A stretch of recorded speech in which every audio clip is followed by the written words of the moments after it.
नमस्कार मैत्रिणींनो, माझ्या चॅनलमध्ये तुमचं स्वागत आहे। तर आजच्या आपल्या व्हिडिओमध्ये आपण साधारण 11 ते 12 वर्षाच्या मुलीसाठी लॉंग गाऊनची कटिंग आणि स्टिचिंग कशी करायची हे पाहणार आहोत। तर हा बंद कळीचा आपला गाऊन असणार आहे, म्हणजे पूर्ण कळी कट न करता शिवलेला हा गाऊन आहे। तर आता आपण व्हिडिओला सुरुवात करू। याकरता इथे जो वरचा टॉप पार्ट आहे त्यासाठी मी अर्धा मीटर फॅब्रिक घेतलेला आहे आणि जो बॉटमचा पार्ट आहे त्याकरता इथे 3 मीटर फॅब्रिक घेतलेला आहे। अर्धा मीटर अस्तर घेतलेला आहे टॉप पार्टसाठी। तर सुरुवातीला पहा, अस्तर 4 फोल्ड मध्ये करून घेतलं, 6 इंच शोल्डर साठी मार्क केलं आणि त्यानंतर तिथूनच खाली आपण इथे 6 इंच आर्महोल साठी मार्किंग केलेलं आहे। सरळ रेषा आखून घेतलेली आहे। त्यानंतर हे पहा, अशा पद्धतीने चेस्टचा 4th पार्ट घ्यायचा आहे। तुमच्या मुलीची जी पण चेस्ट आहे त्याला भागिले 4 करून तिथे चौथा भाग घ्यायचा प्लस 2 इंच। 8 इंचावरती मी इथे मार्किंग केलं चेस्ट साठी, प्लस 2 इंच इथे ऍड घेतलेला आहे। आता पहा, इथे आपल्याला 14.5 इंच जे आहे पूर्ण फॅब्रिकची उंची आहे, 13.5 इंच टॉप पार्ट तयार ठेवायचा आहे। आणि त्यानंतर इथे खालच्या बाजूला वेस्टचं मेजरमेंट घ्यायचं। तर वेस्टच्या मेजरमेंटसाठी मी इथे 7.5 इंचावरती मार्किंग केलेलं आहे, प्लस 2 इंच मार्जिन। अशा पद्धतीने दोन्ही पॉइंट्स जे आहेत मी मार्क करून घेतले आणि आता अशा पद्धतीने टेपच्या मदतीने दोन्ही पॉइंट्स जे आहेत ते मी कनेक्ट करून घेणार आहे।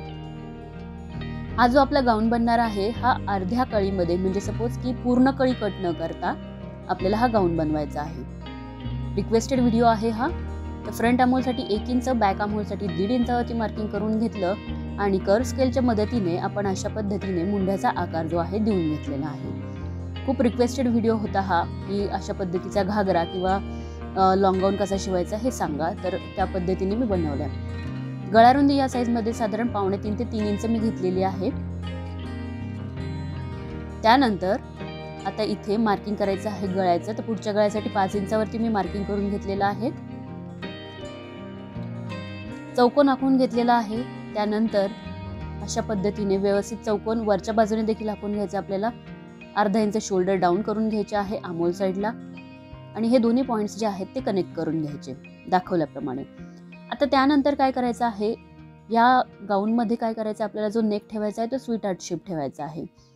तर कर्व स्केल घ्यायची आहे। 2 पद्धतीने तुम्ही हा पंचकोनी गळ्याचा आकार अशा पद्धतीने देऊ शकता, किंवा अगदीच खालचा जो भाग आहे कर्व ठेवायचा असेल तर कर्व स्केलचा जो पुढचा भाग आहे तो घेऊन त्याचा वापर करून गोल आकार देऊन घ्यायचा। मागच्या गळ्यासाठी साधारण 3.5 इंचावरती मार्किंग केलं आणि इथे देखील गोलाकार आपण देऊन घेणार आहोत। इथे तुम्ही फ्री हँड गोलाकार दिला तरी चालेल, कर्व स्केल नसेल तर। आणि हे पहा, जसं मी सांगितलं की असा गोल आकार देऊन घ्यायचा आहे। आता केलेल्या मार्किंग प्रमाणे कटिंग करायची। पहिल्यांदा बॅक नेक, बॅक आर्महोलची कटिंग करायची, दोन्ही पार्ट सेपरेट करून घ्यायचे। दोन्ही पार्ट सेपरेट करून नेकची कटिंग करून घेतली।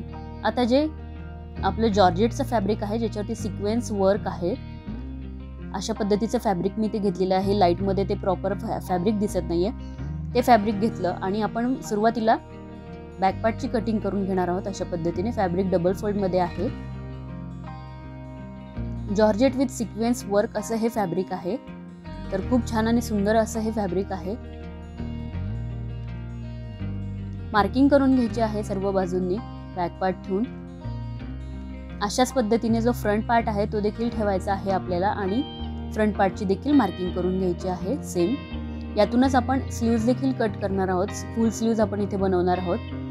फ्रंट आणि बॅक पार्टची कटिंग करून घेतली, त्यानंतर उरलेलं जे फॅब्रिक आहे ते घेतलेलं आहे आपण इथे 4 फोल्ड मध्ये ठेवलेलं आहे। आणि आता आपल्याला स्लीव्सची कटिंग करायची। तर साधारण 2 ते 2.5 इंचावरती मी अशा पद्धतीने ओपन साइडने मार्किंग केलं आणि स्लीव्सचा जो आकार आहे तो देऊन घेतलेला आहे। त्यानंतर स्लीव्सचा बॉटम किती घ्यायचा, तर साधारण पहा, इथे 5 इंचापर्यंत आपल्याला 4.5 ते 5 इंच स्लीव्सचा बॉटम ठेवायचा आहे, प्लस 1 इंच मार्जिन। अशा पद्धतीने जेवढं पण फॅब्रिक होतं तेवढं आपण घेतलेलं आहे फॅब्रिक आणि केलेल्या मार्किंग प्रमाणे कटिंग करायची। बॉटम साठीचं फॅब्रिक घेतलेलं आहे। आता हे ओपन करून घेऊयात। हे पहा, आता हे पहा, अशा पद्धतीने मी याची घडी घालून घेतलेली आहे। वरच्या बाजूचे 2 पदर आणि खालच्या बाजूचे 2 पदर, असे हे 4 पदर झाले। आता अजून एकदा घडी केल्यानंतर अशा पद्धतीने सरळ ठेवायचं आहे फॅब्रिक। अजून एकदा घडी केलेली आहे आपण, वरच्या बाजूने 4, खालच्या बाजूने 4, 8 लेयर झाले इथे। हे अजून एकदा आपण फोल्ड करून घेतलेलं आहे। अशा पद्धतीने व्यवस्थित लक्ष देऊन ऐकायचे की किती घड्या झालेल्या आहेत कापडाच्या आणि कशा मी घड्या घातलेल्या आहेत। तर अशा पद्धतीने घड्या घालून घेतलेल्या आहेत मी कापडाच्या सरळ सरळ।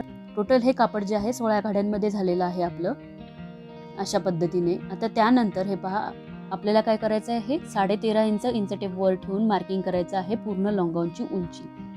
तुम्हाला जी पण उंची ठेवायची आहे ती मार्क करायची। तर साधारण मी इथे 50 इंचावरती मार्किंग करून घेतलेलं आहे विथ मार्जिन। 50 इंचावरती मार्किंग करून घेतलं। वरच्या बाजूने एक्स्ट्रा फॅब्रिक जे आहे ते कट करून टाकायचं नंतर आपल्याला। त्यानंतर काय करायचं की वेस्टचं मेजरमेंट, तुमच्या मुलीची जी पण वेस्ट आहे ती घ्यायची। आता इथे 32 वेस्टचं करणार आहोत आपण। तर 32 इंचावरती टेप एकदा फोल्ड केला, अजून एकदा, आता या 4 लेअर झाल्या। आता अजून एकदा मी फोल्ड केला, 8 लेअर झालेले आहेत ह्या, 4 आणि 4 8, आणि अजून एकदा फोल्ड केला। तर अशा पद्धतीने हे मार्क केलं आपण, ट्रेस करून घेतला आणि 2 इंच इथे आपल्याला मेजरमेंट आलेलं आहे। जेवढी पण कंबर आहे आणि तुमचा जेवढ्या कळ्यांचा बनवायचा आहे तुम्हाला लेहंगा तेवढं भागिले करायचं। म्हणजे 32/16 केलं तर इथे मला 2 इंच मिळालं, प्लस 1 इंच याच्यामध्ये मार्जिन करून मी 3 इंचावरती वरच्या बाजूने मार्क केलेलं आहे। आता त्यानंतर ही जी डिझाईन आहे आणि जिथे मी आता बोटाने खुणवलेलं आहे तिथपर्यंत तुम्हाला फक्त स्टिच करायचं आहे किंवा तिथपर्यंत कट करायचं आहे।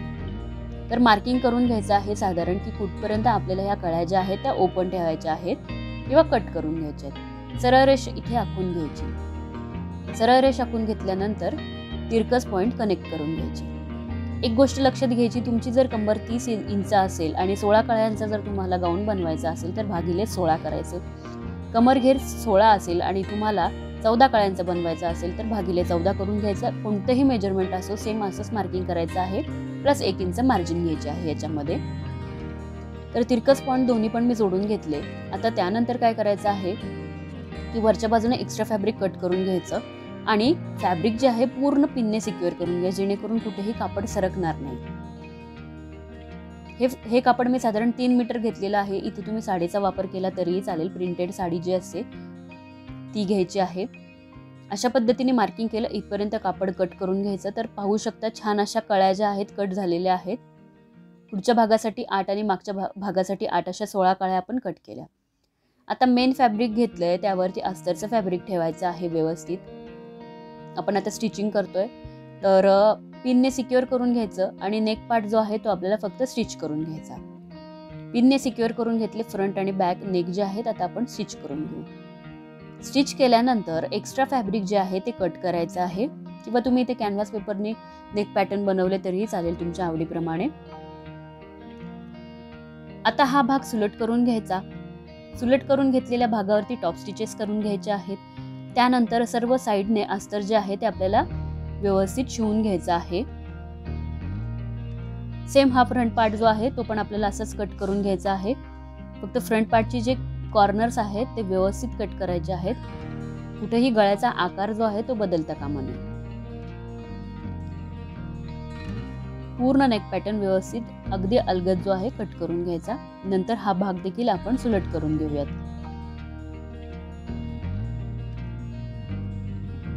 सुलट करून घेतल्यानंतर टॉप स्टिचेस करून घ्यायचे आहेत ह्या भागावर देखील। त्यानंतर मी सर्व कळ्या ज्या आहेत त्या जॉईंट करून घेतलेल्या आहेत। तुम्ही पाहू शकता अगदीच सोपं आहे कळ्या जॉईंट करणं। त्यानंतर पहा साइड दोन्ही साइडने 2-2 इंच जे आहे एक्स्ट्रा फॅब्रिक आपल्याकडे राहतंय। तर आपण कळ्यांची जी रुंदी आहे वरच्या बाजूने अजून अर्धा इंच प्रत्येक याच्यामध्ये कमी करायची आणि जेवढी वेस्ट आहे तेवढंच आपल्याला हे फॅब्रिक तयार करायचं। त्यानंतर आता हा भाग जो आहे ऑप्शनल आहे। साधारण पुढचा जो भाग आहे टॉप पार्ट तो मी डबल फोल्ड मध्ये ठेवला। सेंटरच्या बाजूने 2.5 इंचावरती मार्क करून अशा पद्धतीने प्रिन्सेसचा जो कट आहे त्याचा आकार मी इथे देऊन घेणार आहे। आता हे ऑप्शनल आहे, तुम्ही केलं तरी चालेल किंवा नाही केलं तरी चालणार आहे। प्रिन्सेस कट सारखा आपण इथे आकार देऊन घ्यायचा आणि शिवून घ्यायचं। त्यानंतर बॅक पार्ट घेतला, बॅक पार्टला सेंटरच्या बाजूने मार्क करून घेतलेला आहे। हे मार्किंग डार्क करून घ्यायचं आहे। इथे आपल्याला झिप जी आहे ती अटॅच करायची आहे। तर झिप अटॅच करण्यासाठी कॉटनची स्ट्रिप मी घेतलेली आहे आणि झिप घेतलेली आहे। सर्वप्रथम आधी झिप ठेवून मार्किंग करायची की कुठपर्यंत आपली झिप आहे। मार्किंग करून घेतली, कॉटनची स्ट्रिप डबल फोल्ड करून घ्यायची आणि अशा पद्धतीने ठेवायची सेंटरवरती। सेंटर मार्किंग केलेलं सेंटरवरती आपल्याला ही स्ट्रिप ठेवायची सेंटरच्या बाजूने शिवून घ्यायचं आणि त्यानंतर कट करून आपल्याला ही झिप अटॅच करायची। प्रिन्सेस कटचा आकार जो आहे तो देऊन घेतलेला आहे। आता आपल्याला कळीची जी रुंदी होती ती कमी करायची होती, ती देखील आपण कमी करून घेतलेली आहे। त्यानंतर दोन्ही मेन फॅब्रिक समोरासमोर ठेवून घ्यायचे आहेत आणि हा पार्ट शिवून घ्यायचा। हवं तर इथे सेंटरच्या बाजूने मार्क करून घेतलं तरी चालेल, म्हणजे जी कळी आहे सेंटरची कळी आणि टॉप पार्टचा सेंटर दोन्ही परफेक्ट मॅच होतील।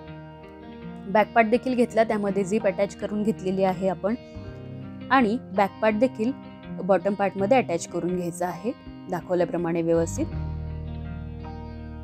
एक्स्ट्रा फॅब्रिक असेल कुठे तर ते साइडने कट करून टाकायचे। इथे देखील आपल्याला कळ्यांची जी रुंदी आहे ती थोडी थोडी कमी करून घ्यायची।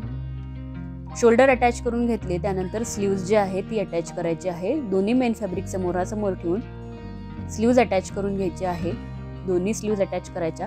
आता इथे फक्त एक पार्ट मी कटिंग मध्ये दाखवला नाहीये की याचं जे अस्तर आहे ते मी अम्ब्रेला मध्ये कट केलं होतं।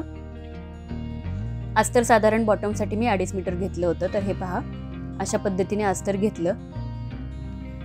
ड्रेस असा ठेवून घ्यायचा आहे, उलटा ठेवलेला आहे, त्यावरती अस्तरचं फॅब्रिक ठेवायचं। अम्ब्रेला मध्ये मी कट केलेलं आहे ते मी अशा पद्धतीने ठेवून घेतलं आणि आता आपण हे शिवून घ्यायचं आहे। शिवून घेतल्यानंतर खूप छान अशी फिनिशिंग आलेली आहे। फ्रंट आणि बॅक पार्ट दोन्ही आपण शिवून घेतले।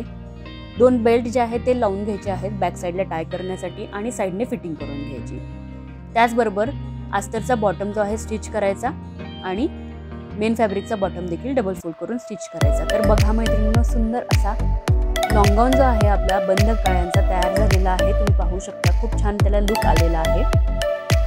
व्हिडिओ कसा वाटला हे कमेंट्स करून नक्की कळवा। चॅनलला लाईक करा, शेअर करा आणि सबस्क्राईब करा। खाली दिलेल्या बेल आयकॉनवरती क्लिक करा, म्हणजे येणाऱ्या प्रत्येक व्हिडिओची नोटिफिकेशन तुम्हाला नक्कीच मिळेल। हाच गाऊन तुम्ही कमीत कमी खर्चामध्ये जर बनवणार असाल तर साडीपासून देखील बनवू शकता। फक्त टॉप पार्टचं जे मटेरियल आहे ते तुम्हाला विकत घ्यायला लागेल। साडीमध्ये देखील सुंदर असं छान बंद कळ्यांचा घागरा बनवू शकतो, लॉंग गाऊन देखील बनवू शकतो। कुठेही व्हिडिओमध्ये अडचण असेल तर कमेंट्स करा आणि नक्की कळवा मला।